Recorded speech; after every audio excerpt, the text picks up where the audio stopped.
Okay, we are now live. Hi, everyone. Thank you so much for joining us today in this final masterclass in our masterclass series as part of the Avaana-Startup India Grand Challenge for ClimateTech Innovation. So, this challenge aims to identify and support entrepreneurs and innovators building climate tech solutions across seven themes: energy and mobility, food, carbon capture, industrial decarbonization and built environment, circular economy and resource management and water, climate finance, and climate data and reporting. The link in the description below mentions all of our themes as well as providing the application link. The application deadline is 3rd February, so we invite all interested startups building climate tech solutions in this space to please apply as soon as possible. For today's masterclass, we have Ms. Akshima Ghate, Managing Director of RMI's India program. The topic for today's class will be Harnessing Green Hydrogen, Opportunities for Deep Decarbonization in India. Today's class will be structured as follows. Akshima will give us a 30-minute presentation on the topic, followed by 10 minutes of question and answer. So we request everyone in the audience to please post your questions in the chat and we will get to them at the end. Akshma, thank you so much for being here and over to you. Thanks, Ishita. I hope you can hear me all right. A very good afternoon to all of you, and thanks to Avaana Capital for this initiative and for putting together the grand challenge. I think it's very exciting. I'm also looking forward to the kind of entries that come and who could be the potential innovators who get through that. So very excited about that. Today, my topic that I'm hoping to go a little deeper into with you all is around green hydrogen. I think there is a lot of talk about the opportunity that green hydrogen presents in terms of deep decarbonization. More or less, we are all aware of the net zero ambitions that different countries, different economies have embarked onto. It will be very critical that beyond renewable energy, beyond electrification, we identify solutions, technology solutions, especially for hard to abate sectors, that would lead to kind of seizing that opportunity of completely net zero economies by 2050 or by 2070, whichever year that is. Hydrogen will have a very, very critical role to play in this net zero transition, not just for India, but globally. What I thought I will kick off this conversation with is just to get into the fundamentals of hydrogen so that we are very clear when we say green hydrogen, what really we are referring to. So just a very quick snapshot of what really different colors of hydrogen mean. The fundamental difference essentially comes from the fact that what is your source of hydrogen production, whether it is fossil or non-fossil. If it is fossil, you're classifying it as gray or blue. If it is non-fossil, which is renewable energy, it gets classified as green. Green hydrogen in its, or even black or brown, is really what we produce from coal gasification or via a process called steam methane reformation, SMR, of natural gas or methane. This is a very, very carbon intensive process. But if the same process of producing hydrogen, which is in this process called gray hydrogen, if we were to use carbon capture and storage or carbon capture use technologies to reduce carbon emissions, the color of the hydrogen changes to blue hydrogen because we've managed to reduce carbon emissions. Green hydrogen, however, is completely different. Here we're really talking about using electricity to do electrolysis, renewable electricity to do electrolysis of water to produce hydrogen. And the carbon intensity of this will be almost equivalent to how green is the electricity that really went into producing the green hydrogen. Like the more renewable energy there is in this fuel mix, the greener the hydrogen produced. We also have other sources for production of green hydrogen, like the biohydrogen, which can be produced either by an SMR process around methane production by anaerobic digestion of organic waste, or even through a fermentation process by the bacteria. But primarily, what globally and particularly in India we are referring to when we say green hydrogen is the hydrogen that is produced from electrolysis of water, and this electricity comes primarily from renewable energy sources. So that's what we would be referring to as pure green hydrogen in this conversation. Just looking ahead in terms of even kind of understanding the fundamentals of the green hydrogen value chain. We just talked about the renewable electricity part of green hydrogen, where we'll be using the renewable energy, the RE produced from renewable sources, and using that to for electrolysis of water. So the whole value chain then, as a next step, comprises of this electrolysis process. Then there is the part of distribution and storage, and then of course the ultimate final use case that is there. But I think what is important to note is that central to the whole production process is renewable electricity, as I just mentioned. But the other important central piece in this value chain is the electrolyzer. Just highlighting that today there are two primary technologies that are dominating in terms of electrolyzer technologies, alkaline and PEM technologies, which are very commercially feasible and being adopted. There are also other advanced electrolyzer technologies like solid oxide and anion exchange membrane, which are also nearing commercial deployment, but it's essentially alkaline and PEM that are really dominating the electrolysis process for green hydrogen. And and why it is important and why I'm highlighting that is that the future production of green hydrogen, electrolyzer is something that will become very critical, especially for a country like India, where there is very, very limited production or manufacturing capability and capacity of electrolyzers today.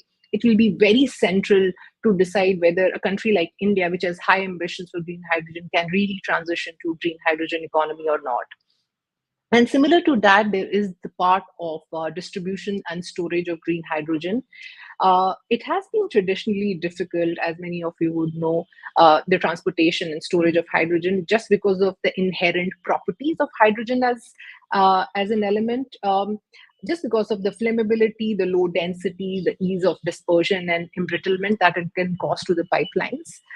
However, there are now three main avenues that are emerging as you know opportunities for storage and distribution and transportation of green hydrogen or hydrogen, which include storage tanks, chemical storage, and also pipelines. So there are inherent challenges of materials, of additional energy requirements in all of these storage and transportation requirements. So whatever choices we make in the value chain for green hydrogen ultimately have a huge impact in terms of the economics of green hydrogen, in terms of the landed cost that ultimately that we get. Where do we use green hydrogen, especially in the context of green hydrogen economy that everybody is talking about? Again, I think it's very critical to understand where all we can really use, especially from a lens of decarbonization. The slide that I'm just showing presents the use cases that are there for green hydrogen. Again, hydrogen is not something that suddenly, because we're talking about decarbonization and climate change, is a new in thing. Hydrogen has always been used. There are already matured industries that are using either it in as direct combustion input, or electricity generation through fuel cells, or in the industrial processes as a chemical feedstock.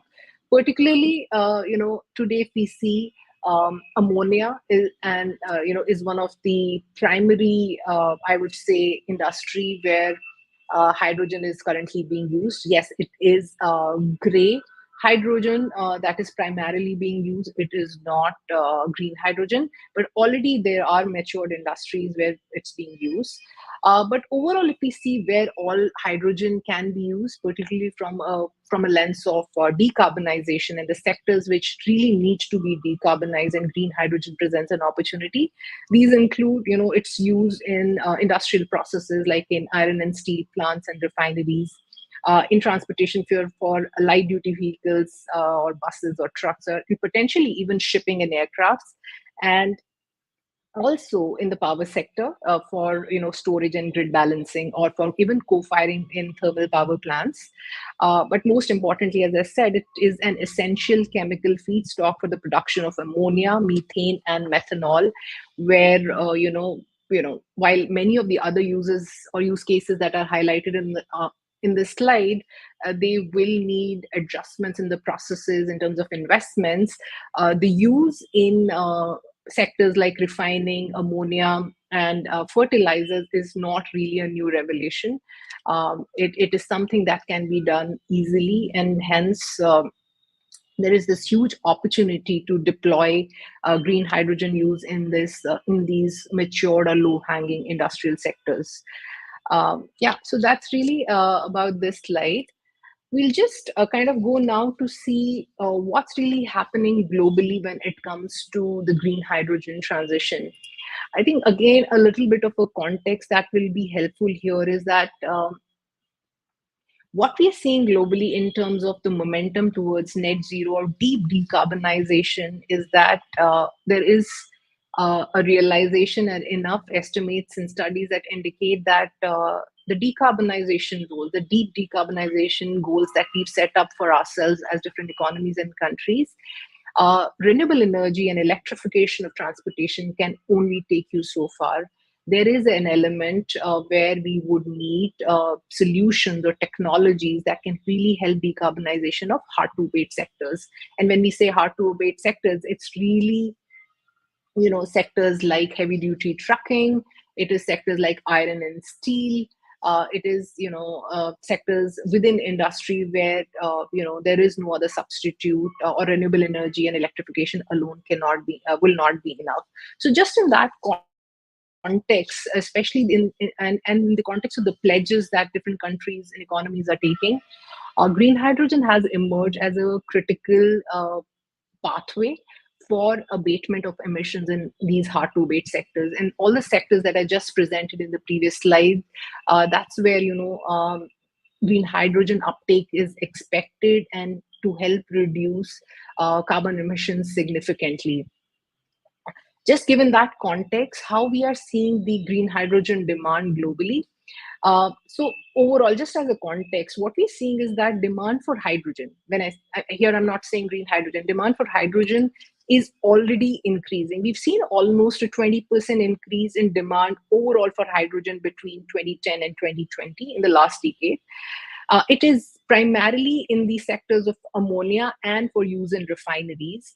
And now, with more push towards decarbonization and the current policy momentum that is building up, along with improving economics of technologies like fuel cells and electrolyzers, rapidly falling costs, what we see is that hydrogen could easily be close to almost 20% of the global final energy demand in 2050. So what we're saying is that by 2050, the total energy mix, the global energy mix, could have hydrogen anywhere between 10 to 20%, which means that this is also an opportunity. If hydrogen will be demanded, it means that there's an opportunity, a huge opportunity to have green hydrogen. We've seen this in the estimates of International Energy Agency, where they have even in the stable policy scenarios assumed forecasted a very significant growth in the demand for hydrogen, and also highlighted that the green part of hydrogen, or the green hydrogen demand, has the potential to grow more than threefold in this same period. So nearly 20% of the total hydrogen share demand in 2030 can be expected to be green hydrogen, and almost 50% share of total hydrogen that will be consumed in 2050 could be green hydrogen. Of course, there are assumptions on price declines of the technology, both in terms of the input energy for green hydrogen production and for electrolyzer that are there inbuilt in these forecasts. But I think the message clearly is that globally, because of all that's happening around decarbonization and net zero, one, we would expect increasing hydrogen demands in the future by 2050. And we can expect by 2050 of this all hydrogen demand globally, 50% of the share can and ideally should be coming from green hydrogen if we are to meet our net zero targets. Just to go ahead, again on the global aspect, there is a lot that is happening. This wasn't the case if you look back, say 3 to 4 years back. There is a lot happening in the last 3 to 4 years when it comes to green hydrogen. And to some extent, the push that came from Glasgow COP in terms of net zero can be, I would say, in a way assumed to be a big catalyst or a trigger in terms of increasing ambitions of global economies towards green hydrogen transition, what we see today is that globally, at least 43 countries have now set up or are setting up strategies for roadmaps for a hydrogen economy. Most of these strategies and policies that are coming into place are related to R&D funding for hydrogen, given the nascency of the technology, particularly from a decarbonization perspective. There is a huge push and impetus that what you see on these colored I would say countries and their policies. A big push is coming for R&D, and while this early support has is focusing on R&D and initial investments, there's also now what we are seeing a lot of push and a focus that is coming on financial support, essentially coming from countries who are aiming to close the gap on the operating cost differential of green hydrogen technology versus their counterpart fossil fuel technologies. And globally what we see is governments are moving towards supporting commercialization now. They're supporting demonstration of entire value chains, often through PPP. And increasingly, they are focusing on regions, cities, or industrial clusters as focal points of financing. And when we say clusters, I think, again, it's very critical. We just saw in the value chain for hydrogen that storage and transportation will be a key. It's not there. So to begin with, a lot of economies are focusing, or countries are focusing on what we have started calling clusters or hydrogen hubs, where you can generate hydrogen and also use in the same vicinity, so that the requirements for storage and for transportation are reduced and the economics of those projects become viable. So a significant momentum globally in terms of hydrogen policies and strategies is what we are seeing, with a lot of focus on R&D, but more recently also on supporting commercialization, demonstrations, pilots in cities, regions, or industrial clusters. And this is also now reflected in uh, globally the kind of green hydrogen projects and investments worldwide that are coming up. So if you, as I said earlier, it's not that hydrogen is something new in terms of use, whether it's in industry or as an energy carrier.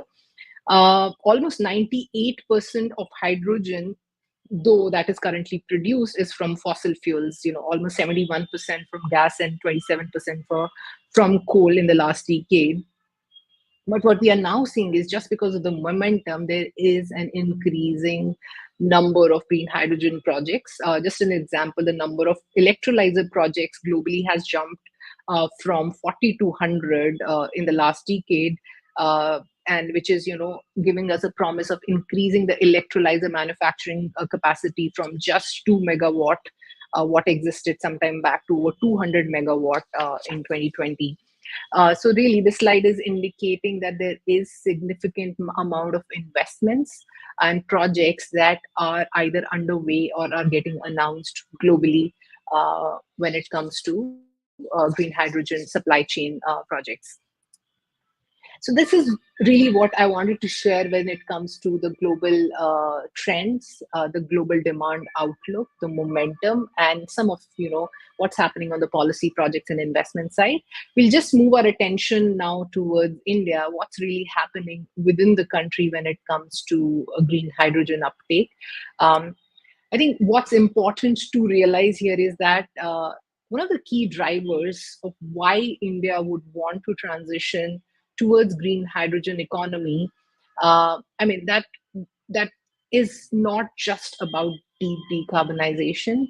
In Inbuilt into that ambition of the country to transition to green hydrogen is an ambition of economic development, seizing that opportunity that clean energy technologies or clean energy sectors like green hydrogen present to an emerging economy or country like India.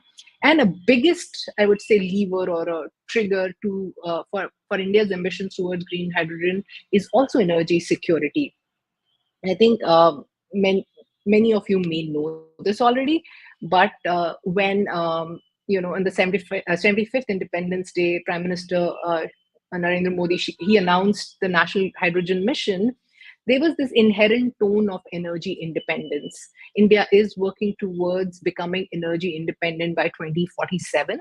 And when he announced the green hydrogen mission, there was this inherent, I would say, tone and an ambition that was to kind of join efforts or support this whole vision of energy independence of India by 2047.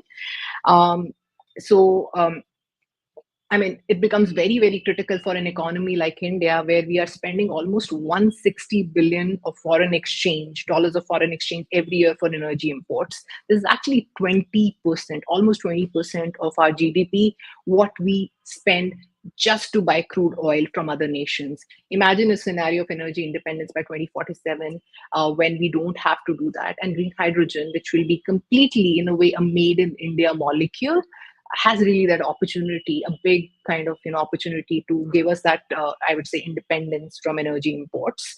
I mean, these energy imports are expected to double over the next decade, so that import bill of the country can only be expecting to be just kind of blowing up. So that's one big reason. There's a lot of geopolitics around oil imports, oil and gas imports. So a fuel like green hydrogen really frees us up from a lot of that, I would say, uh, energy security issues. The second important critical lever for why India is looking at green hydrogen is the whole opportunity of economic development, of manufacturing opportunity that a very nascent technology like green hydrogen presents. We've seen this in other sectors. We are seeing these in other sectors, like in solar, renewable energy, in electric vehicles, that India is kind of gearing up to be a leader in manufacturing of many of these technologies. Hopefully, we can seize that opportunity for green hydrogen sector as well. I will present some numbers later also, but if we were to go on an ambition the way things are looking right now, we could host world's largest electrolysis capacity of almost 60 gigawatt by 2030 just for domestic consumption. So that's the kind of opportunity that we're talking about, which translates into electrolyzer and annual manufacturing capacity of close to 25 gigawatts. We could have also world's largest production of green ammonia for exports by 2030, and even help India's allies to decarbonize. So, I mean, there are lots of numbers, but I think where their biggest opportunities are in manufacturing of electrolyzers, ammonia, derivatives, of green hydrogen, and all of it translating on one hand in terms of reducing import bills for the country, at the same time upping economic development opportunities in terms of manufacturing, and most importantly also exports. A lot of countries that we just talked about who are developing the green hydrogen strategies, they will eventually become global markets for green hydrogen consumption. So it's becoming very critical for India to also be an early mover strategically and capture some of these partnerships and markets.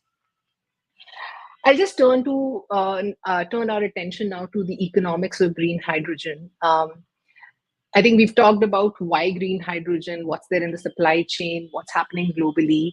But what we've not talked about so far is what is really a big roadblock towards adoption of green hydrogen. One of the biggest roadblock today is the price of green hydrogen, the price at which we can produce green hydrogen from electrolysis of water using renewable energy is unable to compete with gray with gray or blue with gray hydrogen. So it's very, very critical that for the adoption to really take off, the prices of green hydrogen come below $2 per kg, and preferably in the long term even below $1 per kg if they have to really compete with conventional hydrogen. So how can this really happen? And this is some of the modeling estimates that we've done, our team at RMI has done along with Niti Aayog. This is published as part of a report which was published last year. But I think what is critical to understand that these prices can come down. What is really central to the cost of green hydrogen production is the cost of electrolyzers and electricity. And beyond that, of course, there are operating costs, transmission and distribution costs, wheeling charges for electricity, and several duties and taxes. So what we believe is that there is an opportunity to bring down a lot of these costs. The cost of hydrogen from electrolysis today is relatively high. It's between $7 per kg to $4 per kg, depending on the various technologies that you choose. But now we are sitting in India, and India has this distinct advantage in terms of low cost renewable electricity, which is being now complemented by rapidly falling electrolyzer prices. We are seeing that globally, that electrolyzer prices are falling, which can really enable green hydrogen production to not just be economical compared to the fossil fuel based hydrogen, but also, it can be competitive to how the green hydrogen production prices globally, again, giving India the opportunity for exports. So that's really the something that is critical to know, that there is a huge opportunity, and a lot of projection forecasts indicate that the falling prices of electrolyzer, the lowest the low RE rates in country, position India really well when it comes to coming at price parity with gray hydrogen, and this can be achieved around 2030 if a lot of these costs fall down, and a lot of policy intervention in terms of waiver of duties, charges, GST, etc. comes into play. There will be cost economics that could be favorable for green hydrogen projects. Just move to the next one. This is really an estimate from our side, again, as part of the same report, on if the prices are declining and there is an increasing momentum in terms of uptake in different sectors, where could demand for green hydrogen really be sitting? So what we see is that the early movers, as I said, even in the global context, will be sectors where green hydrogen consumption is already happening. So which are basically essentially already the matured industrial sectors. So we can expect that the mature markets, which is essentially refineries, ammonia and methanol, which are already using hydrogen as industrial feedstock and in chemical processes, will be these early takers of green hydrogen. So a lot of effort really has to be done to really transition demand of hydrogen from gray to green in these sectors, refinery, ammonia, and methanol.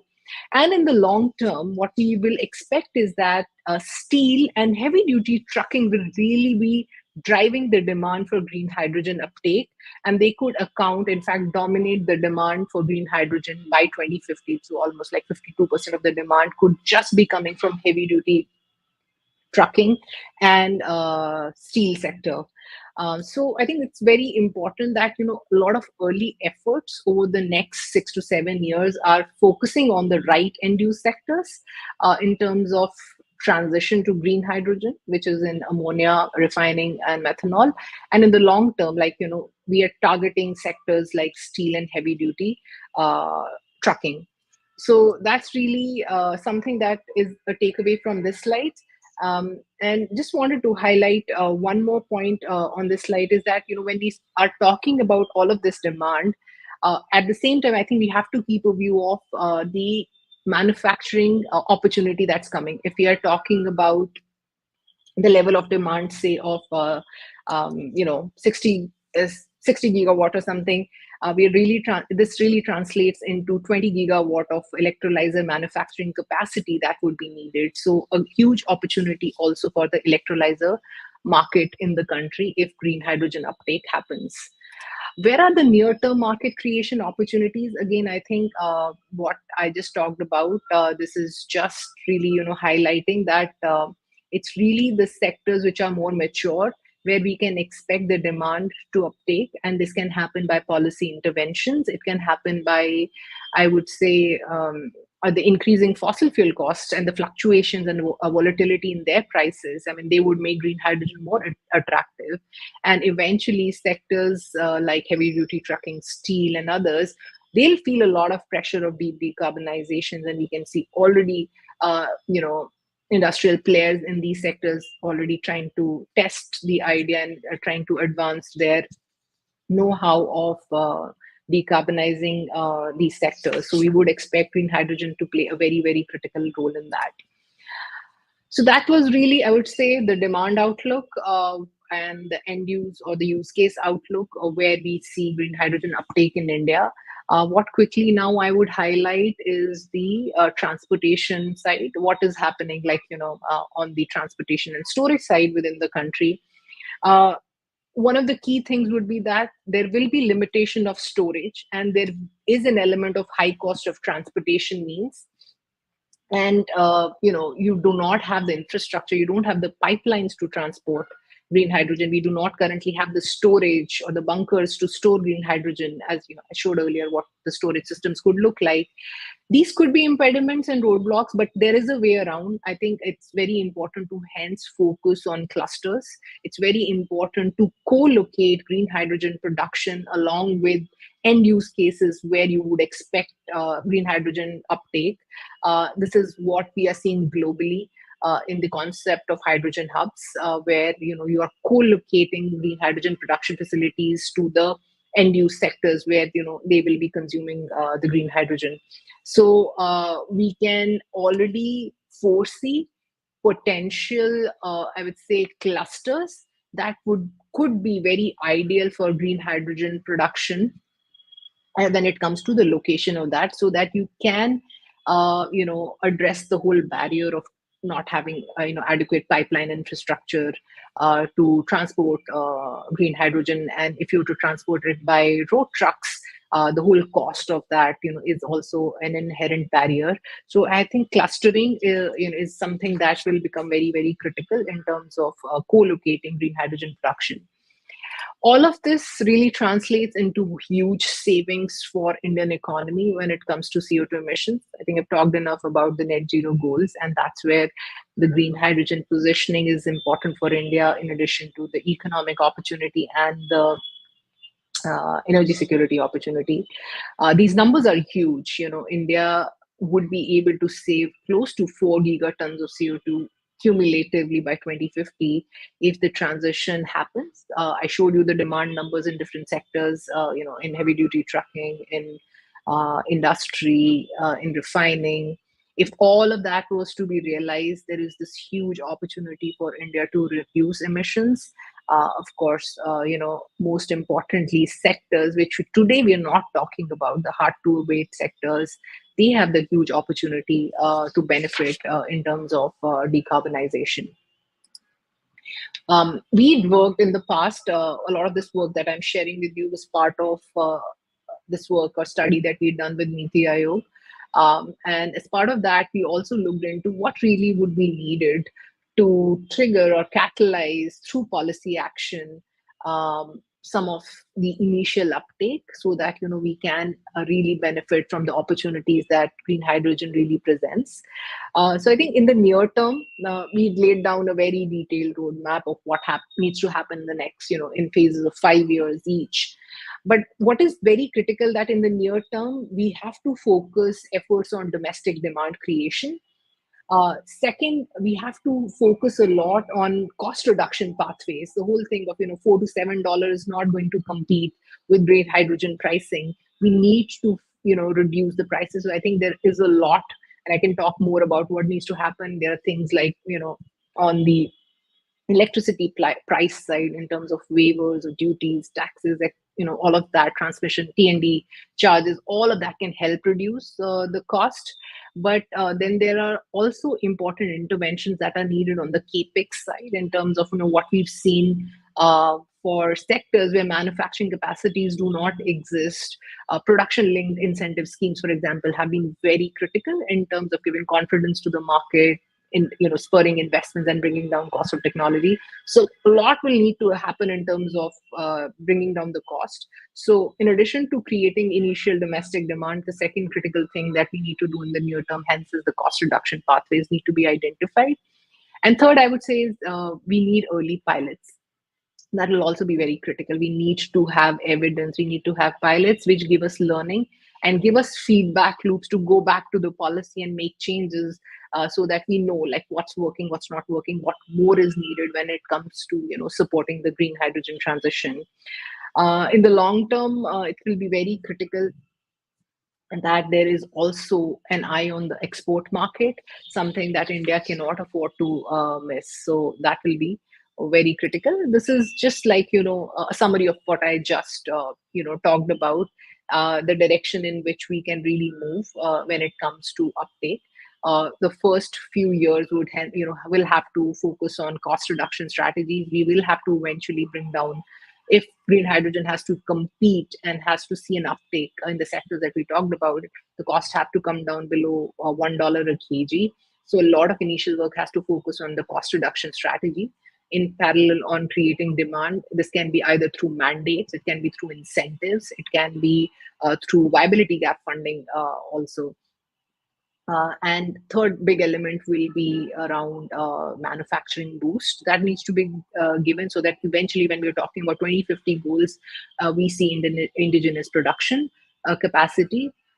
So some of these things will be very, very critical if we have to really, see the uptake the way we would want to from a net zero perspective. Yeah, so I think this is essentially on this side. Very swiftly, I'll take you through what's happening in the country when it comes to the policy ecosystem. I just mentioned about Prime Minister Modi announcing on the 75th Independence Day the whole idea of national green hydrogen mission in the context of India's energy independence. Following that, Ministry of Power released the national green hydrogen and ammonia policy, really to lay the foundation and kick off what I would say was a very robust policy framework suggested to signal, most importantly, the intention of the government to promote and support green hydrogen. There are several recommendations in this policy that focus on cost reduction. That's what we saw, like the big piece will be cost reduction pathways.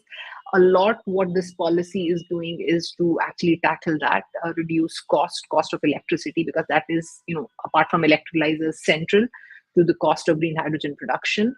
Following the policy, the country saw the launch of National Green Hydrogen Mission by MNRE, Ministry of New and Renewable Energy. It is giving that push and framework for, I would say, a holistic, comprehensive growth of the sector. On the supply and the demand side, government has committed a huge outlay as part, almost close to 17,500 crores for site program, which will focus a lot in terms of, supporting R&D, manufacturing, other things. There is a huge component of almost 1,500 crores of budget outlay from Government of India on pilot projects, and also support for R&D and other interventions. What we have seen is that there is a lot of momentum that has built up after the National Green Hydrogen Mission. And most importantly, we're seeing surprisingly a lot of action and initiation of policy frameworks from state governments. We just saw recently state government of Uttar Pradesh, announcing its draft green hydrogen policy, with a big push or support that they want to give to green ammonia production within the state.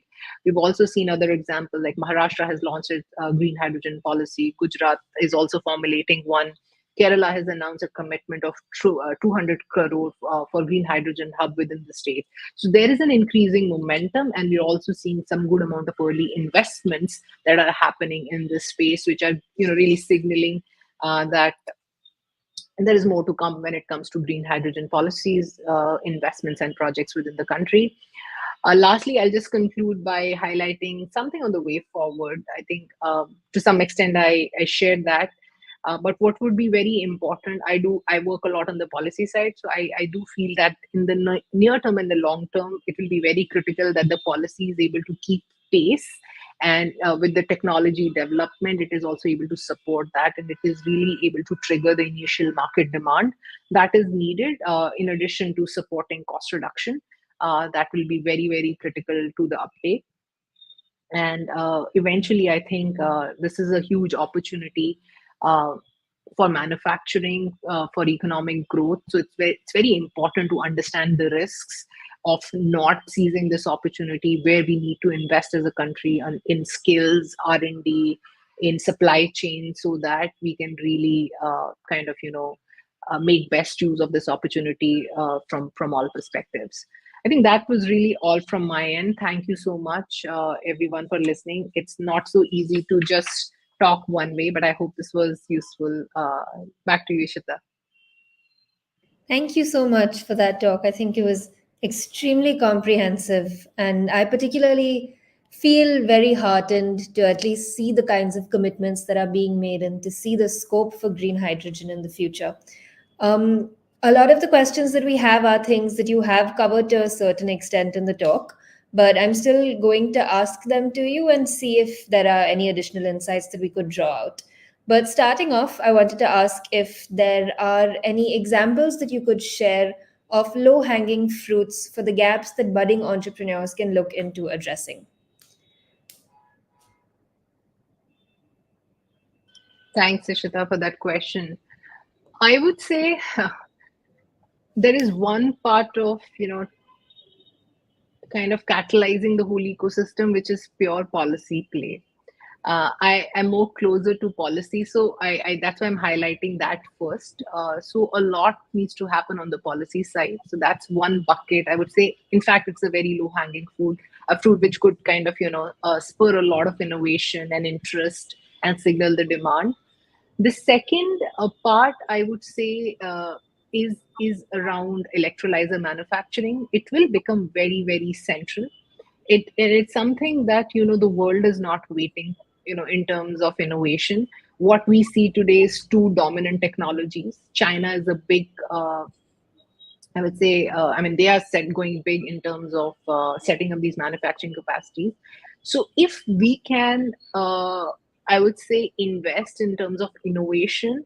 And by the way, to highlight a lot of what we need for manufacturing these electrolyzers in terms of raw materials and supply chains, India doesn't have. It's a very similar story as batteries and the battery cells, that India doesn't have the material. So, but the innovation lies in how do we kind of build technologies for these that will be local, that can have much lesser risk when it comes to supply chain for raw materials, and at the same time also have lower risk as compared to the geopolitical instability. So I would say electrolyzer. I mean, because I'm assuming that a lot of audience that is there is very tech heavy or tech focused, is something I would say is a big, huge gap area. We would see more. I would say manufacturing schemes, policy schemes coming from the government, also to support innovation in this, or to support manufacturing in this. So I would definitely highlight that as one. Also, I mean, there's so much. I mean, the whole supply chain, if we were to kind of dissect it, there is much to happen in all of those sectors, because we are at like almost a starting stage of green hydrogen production, green hydrogen consumption. So both on the supply side, but also on the use side, what happens in steel sector, what happens in automotive sector in terms of green hydrogen uptake.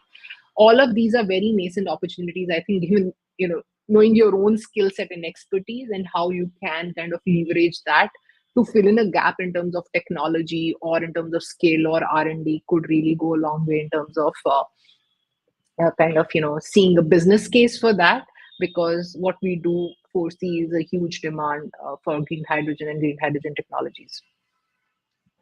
Understand. Thank you. And thank you for covering it from all different angles. Someone asked, what are the safety and security concerns of hydrogen production? Would governments allow freely produced hydrogen or would it be controlled? What is the expectation from a regulation standpoint? Sorry, I didn't get the second part, Ishita. Would governments allow freely produced hydrogen or would it be controlled? And what are the expectations from a regulation standpoint? I think I may not be the right person to answer that, like in terms of how government would or would not control this market. So I think it's too early to have much, I mean, have anything to say on that. But whatever we see in the current policy documents or in the mission or in terms of how even the green hydrogen policy of 2022 is framed, I think that one can only expect a lot of support for green hydrogen in terms of regulatory frameworks. The way a lot of policy regulations of RE are being extended to green hydrogen just speaks for itself that it's a market that government would want to for it to be kind of spurred or not have a lot of regulations that would stop its growth. But I think that's something that I'm definitely not a position to comment on, like how government would regulate it or not. Understood. Since we are talking a little bit about this, there was a question related to the National Hydrogen Mission, asking where does India's current technology readiness potential stand to achieve the targets of the National Hydrogen Mission? I think the fact that we have a mission, I kind of correlate this to both renewable energy and the EV, or the electric vehicles and battery storage mission. Whenever I would say a country is kind of formulating a mission like that, the idea is, that this is a huge opportunity. It is serving different interests of the economy, whether it is geopolitical, whether it is, linked to that energy security, or it is in terms of net zero or even pollution. There's a huge opportunity that is being seen. There's a lot of global momentum that is being seen, but we also see that there is a gap. I mean, if it was a market or if it was a technology that it could take on it itself, you don't need a mission then. I mean, you have the market to take care of that. You don't need government support. So the fact that we are at early stages of the whole supply chain of green hydrogen primarily, except for some matured sectors, is just indicative that the readiness is not like fully there, right?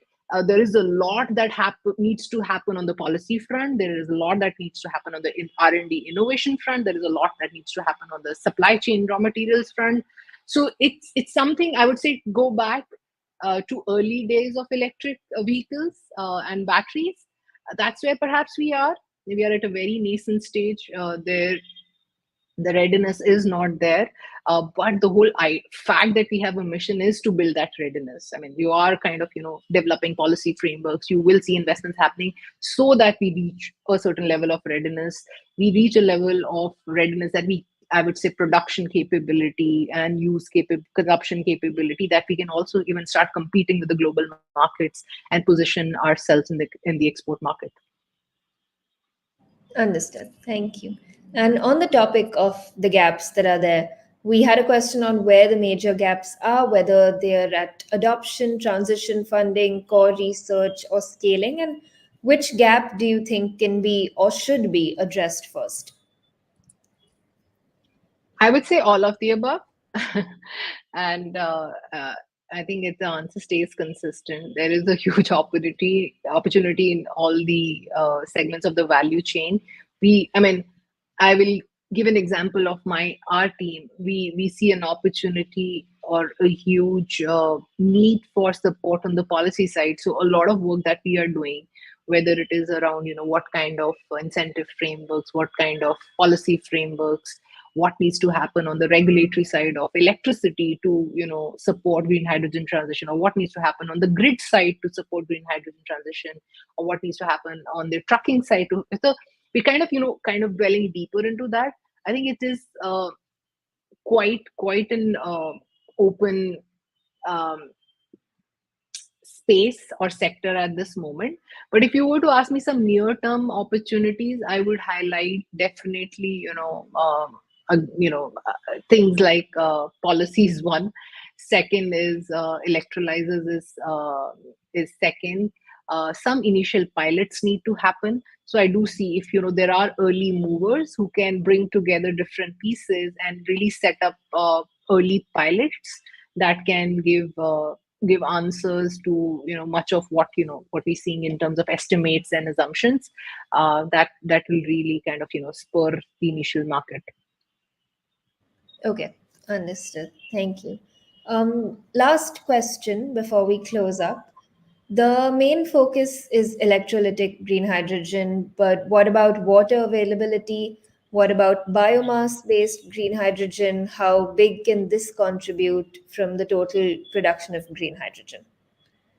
Yeah, I think that's a very good question. I would say from the hydrogen from waste, there is an opportunity, and we've also seen inclusion of that in Government of India's definition of green hydrogen. There's, so definitely there's an opportunity. I do not know if there are enough numbers. There may be, not to my knowledge, but I'm sure there is a significant potential that is there of hydrogen from biosources in that sense. So, and we've kind of seen receptiveness and eagerness of government to also include that as part of green hydrogen mission. So that is one. Your first part of question was around. Sorry, I missed that. It was related to the fact that there's the main focus is on electrolytic green hydrogen. What about water availability? Yeah, and I think water will be, I don't know a constraint or not, but I think much more deeper work needs to happen to study that. We haven't done much on that. We haven't seen much studies around that. So to just comment that, would not be right. I think it's something, again, as a gap area where one should kind of understand the needs for green hydrogen production when it comes to water consumption and its impact. So that definitely needs to be studied at a systems level. So to really get a view of that, something that needs to be explored further. Understood. Thank you. And I think we're almost at time. So I wanted to really thank you for being here. And let me know, do you have any closing remarks or comments that you'd like to share? Nothing. Thank you so much, and thanks to everyone who was listening. I, I mean, my hope was really to highlight the opportunity, share what we've done as a team, and where India is in terms of the outlooks for demand and policy. I'm just hoping that it is useful.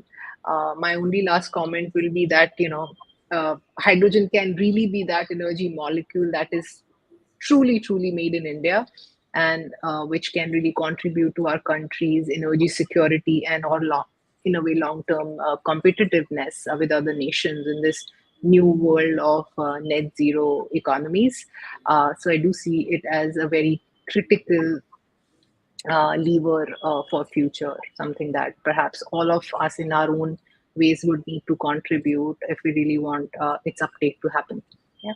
So, but thanks a lot, Ishita, for the invitation, and to your team.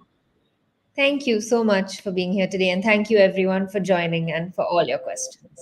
Have a lovely day. Thanks.